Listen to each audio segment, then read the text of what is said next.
Buenas tardes a todos y bienvenidos un día más a lo que hemos dado en llamar El Confinado de Radio Francia Internacional. El fotógrafo ecuatoriano Pablo Corral Vega es el curador de una serie de reportajes que ha publicado el periódico New York Times sobre cómo los artistas han vivido la difícil prueba del confinamiento con el título de Postales del coronavirus. Y precisamente para hablarnos de su trabajo periodístico y de su propio confinamiento no lejos de Quito, Pablo Corral Vega ha sido tan amable de estar en línea con nosotros. Buenas tardes, Pablo. Buenas tardes, Jordi. Un gusto estar con ustedes. No, el placer es tenerte en línea con nosotros. Cuéntanos, Pablo, ¿cómo has vivido esos 2 meses largos, 2 meses y medio de confinamiento a 50 kilómetros de Quito? Creo que ha sido una montaña rusa para todos, ¿no? Días buenos, días malos, días de angustia, días de paz. Yo creo que los que hemos tenido la suerte de tener las necesidades básicas solucionadas, la comida, el techo, la hemos pasado muchísimo mejor. Pero pensar en la gente que no tiene esas condiciones mínimas es otra cosa, ¿no? De lo que nos damos cuenta, yo creo, es de que somos muy resilientes y capaces de soportar un encierro. No es el fin del mundo, es incómodo, es desagradable, pero es perfectamente manejable. Seguro que más de uno no querrá volver a la normalidad, ¿no? Querrá quedarse confinado mucho más tiempo. Yo me siento como un animal al que le acaban de abrir la puerta y no sabe si salir de la jaula o no. Esa es la sensación que tengo. Hoy día es el primer día en el que pasamos al semáforo amarillo y podemos empezar a salir después de casi 86 días. Y en serio que tengo dudas de si debo salir o no. Pablo, ¿es cierto que has utilizado incluso un dron desde tu confinamiento para poder sacar algunas fotografías lejos de tu casa, sin violar el confinamiento, naturalmente? Cuando me sentía más preso, encontré esta opción, lanzar un globo al aire, conectar un periscopio para mirar más allá. Y la sensación de subir por encima de las nubes y de ver más allá me daba un respiro, me daba una alegría. Estas montañas de los Andes las conoces muy bien. A principios de siglo, ya si me permites, publicabas un libro de fotografía mano a mano con Mario Vargas Llosa, saliendo de los clichés y de los lugares comunes. ¿Qué tienen de especial esas montañas? Bueno, para los que hemos nacido en los Andes y hemos crecido en los Andes, tienen un componente mítico, van más allá del hecho físico de la montaña. Las montañas están vivas, las montañas nos hablan, las montañas te dan la bienvenida o te dicen que no debes estar allí. Tú sientes claramente esos mensajes que te dan las montañas, que te dan los páramos, que te dan los lagos. Hay lugares extremadamente misteriosos, agrestes, agresivos, y otros lugares que son de una dulzura extraordinaria. Cuando yo voy a Europa, por ejemplo, los Alpes son maravillosos, pero no tienen este lado salvaje que tienen los Andes, esta sensación de que uno es absolutamente vulnerable. Cuéntanos cómo fue el trabajo con Mario Vargas Llosa, Premio Nobel de Literatura, recordemos. Bueno, Mario Vargas Llosa estaba dando clases en Georgetown y yo estaba trabajando en Washington en la National Geographic haciendo este libro. Y le invitamos a un almuerzo en National Geographic con el presidente John Fahey en esa época y le mostramos las fotos que yo estaba haciendo para el proyecto de los Andes y a él le encantaron. Y nos dijo, miren, este momento no puedo, pero si me dan 2 años de plazo, yo trabajo con ustedes y aceptamos. Y fue muy grato trabajar, trabajamos en Lima, trabajamos en Washington. Él se metió mucho en las historias detrás de las imágenes y creó pequeñas ficciones. Son 20 pequeños cuentos los que acompañan a mis fotos. Y fue realmente un honor y un privilegio trabajar junto a él, ¿no? Bello libro, además, Pablo. Cuéntanos, ¿cómo nace la idea de esa serie de reportajes que has bautizado como Postales del Coronavirus? Imagino que fue a causa de tu propio confinamiento, ¿no? Sí, y con la sensación de que uno no puede contar la historia, que se necesita de muchas voces para contar esta historia colectiva. Además, la pandemia es el primer evento realmente global que hemos vivido en nuestras vidas.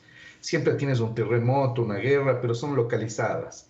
Aquí estábamos todos en lo mismo, en Tokio, en París, en Quito, en Río de Janeiro, todos estábamos sujetos a la misma incertidumbre.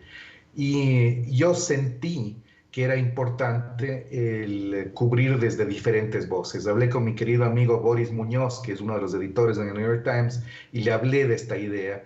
Y le dije, pero no hagamos solo con periodistas.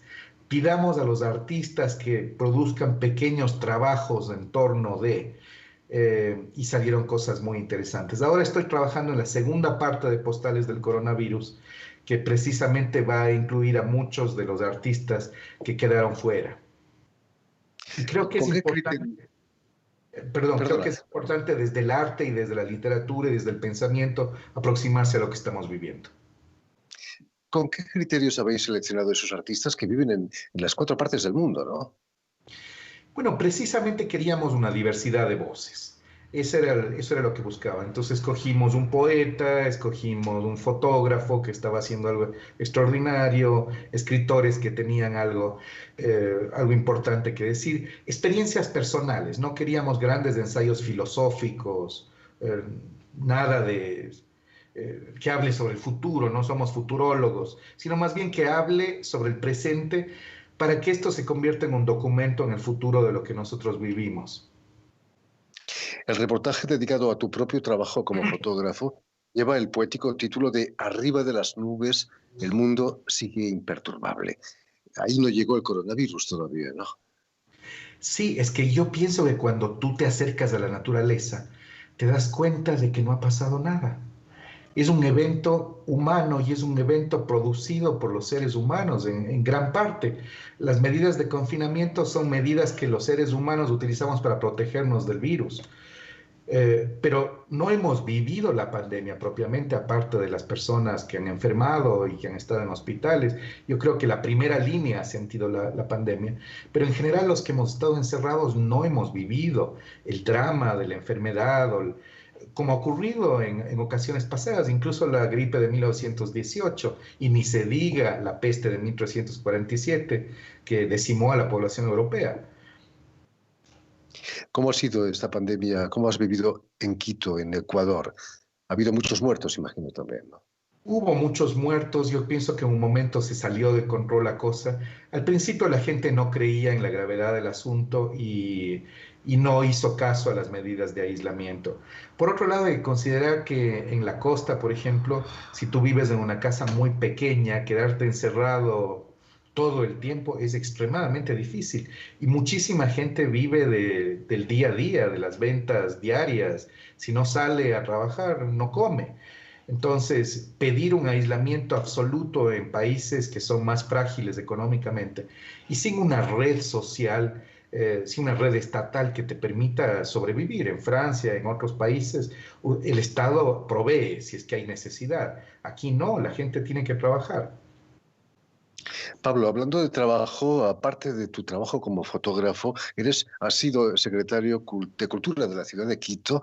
El mundo de la cultura es el más dañado, quizás, ¿no? Por estos meses de confinamiento.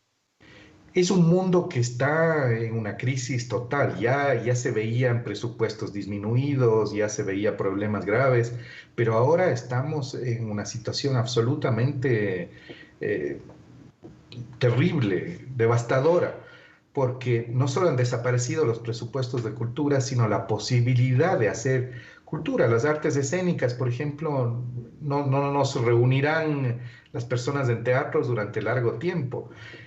Hay que pensar en nuevos mecanismos de circulación de los productos y no solamente mecanismos virtuales de circulación. Yo pienso que las televisiones públicas deberían ser espacios para la cultura, deberíamos dedicarnos los artistas y los creadores a investigar, a pensar, a producir acerca de lo que estamos viviendo, porque es el momento para hacerlo, pero la crisis es muy grande. Postales del Coronavirus surge precisamente por eso, porque sentí que hay mucha gente, artistas que tienen que decir y que no se les estaba escuchando su voz. Como amante de la música, lo último que va a normalizarse son los conciertos sinfónicos, la ópera, por supuesto. No se puede distanciar una orquesta de 100 músicos a un metro cada uno, ¿no? Sí, y ha habido casos lamentables de coros, de orquestas, en donde se ha contagiado mucha gente. Entonces, vamos a tener que ser extremadamente cuidadosos, pero el sector de la cultura tiene que reinventarse y sobre todo tenemos que repensar el tema de la circulación cultural. No puede ser que la cultura sea la última rueda del coche. Realmente la cultura atrae al turismo, la cultura genera identidad, genera orgullo. Es esencial para un pueblo la cultura. La única solución para que se normalice la situación va a ser la vacuna. Bueno, vamos a ver, dicen que el virus se va agotando, no estoy muy seguro de eso. Yo creo que nadie sabe con certeza lo que va a pasar, pero son tiempos distintos, ¿no? Tenemos que repensarnos, reinventarnos. La creatividad yo creo que va a ser la receta fundamental de la resiliencia. Si no somos creativos en todo sentido, no vamos a lograr sobrevivir airosos esta crisis que nos ha permitido repensarnos también, ¿no? Pablo Corral Vega, después del confinamiento, ¿cuáles son tus proyectos inmediatos? ¿En qué estás trabajando en este momento? Estoy trabajando precisamente en la segunda parte de Postales del Coronavirus.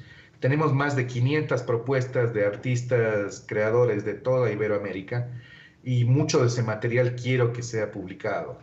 Y estoy trabajando en algunos proyectos específicos.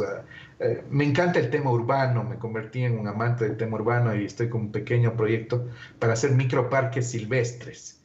Eh, en las ciudades, porque además creo que estos proyectos de obra pública son importantes en este momento.